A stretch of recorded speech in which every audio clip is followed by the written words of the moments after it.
Sports person నాయకులు senior నాయకులు కాసు వెంకటేశ్వర గారు కూడా మనతో జాయిన్ అవుతారు. కోదండరామ్ గారు మీతోనే ప్రారంభిస్తాయి, ఎందుకంటే మీటింగులో మీరు కూడా ఉన్నారు కాబట్టి ఏంటి వాళ్ళ ప్రధానంగా ప్రభుత్వం అమలు చేస్తున్న పథకాలు, అదేవిధంగా ముఖ్యంగా ఇటీవల మొన్న శాసనసభ ప్రత్యేక సమావేశాల్లో బీసీ కులగణన కానీ ఎస్సీ వర్గీకరణ కానీ దీని మీద భిన్నాభిప్రాయాలు కూడా మేము చాలా గొప్పగా చేసామంటున్నా, కొన్న అక్కడ ఎక్కడో భిన్నాభిప్రాయాలు నిరసనలు కూడా వ్యక్తమవుతున్నట్టుగా కనపడుతుంది.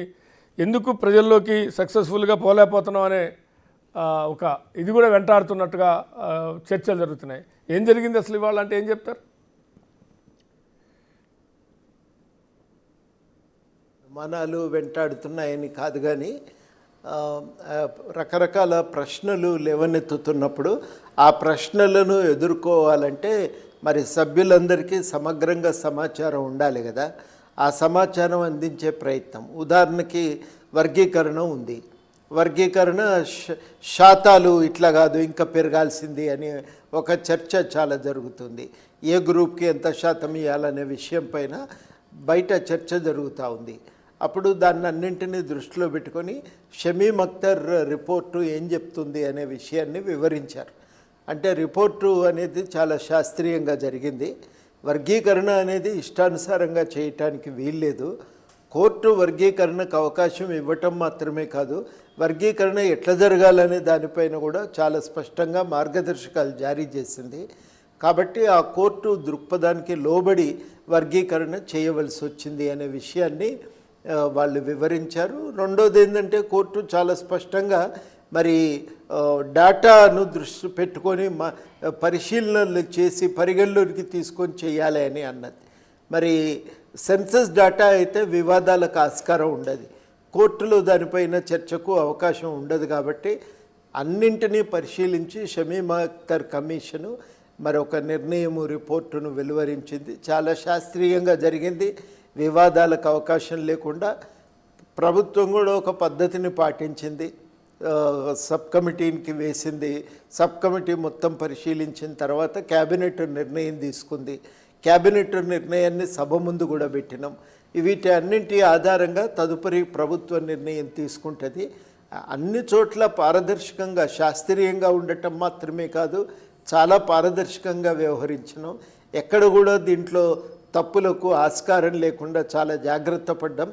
మళ్ళీ కోర్టుకు పోవటానికి కానీ కోర్టులు తప్పుపట్టడానికి కానీ అవకాశం లేకుండా జాగ్రత్త పడ్డాం.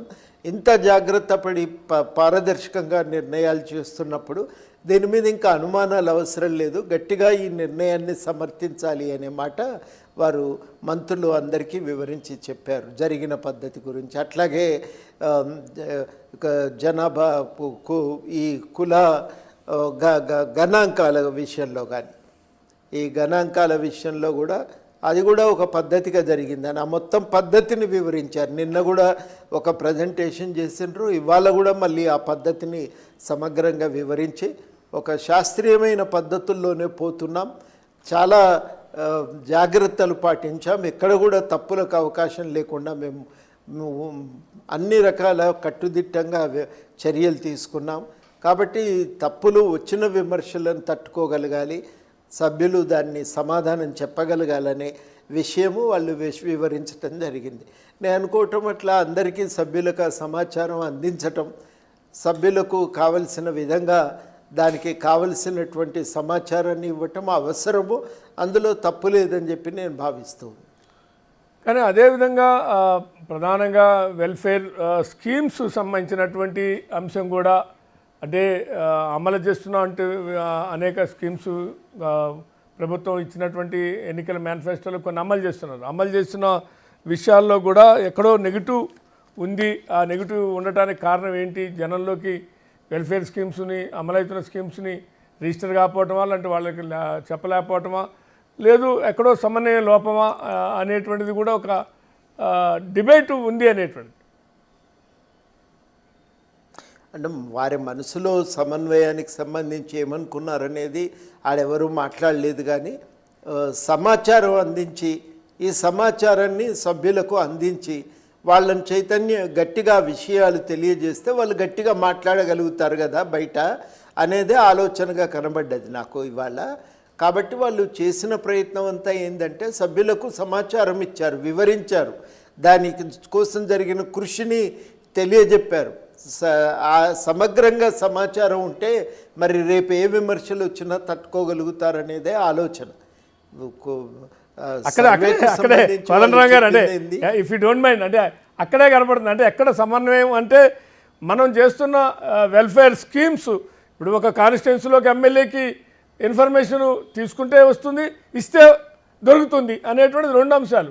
అది 500 రూపాయల గ్యాస్ సిలిండర్ ఎంతమంది లబ్ధిదారులు, 200 రూపాయలకి ఉచిత విద్యుత్, అదే 200 యూనిట్లు ఫ్రీ పవర్ ఏదైతే ఉందో వాళ్ళ లబ్ధిదారులు ఎంతమంది, రైతు రుణమాఫీ ఎంతమందికి పొందింది, ఇట్లాంటివి ఏవైతే స్కీమ్స్ అమలవుతున్నాయో ఆ లబ్ధిదారుల సంఖ్య, వాళ్ళ వివరాలు అనేటువంటిది డేటా గవర్నమెంట్ దగ్గర ఉంటుంది.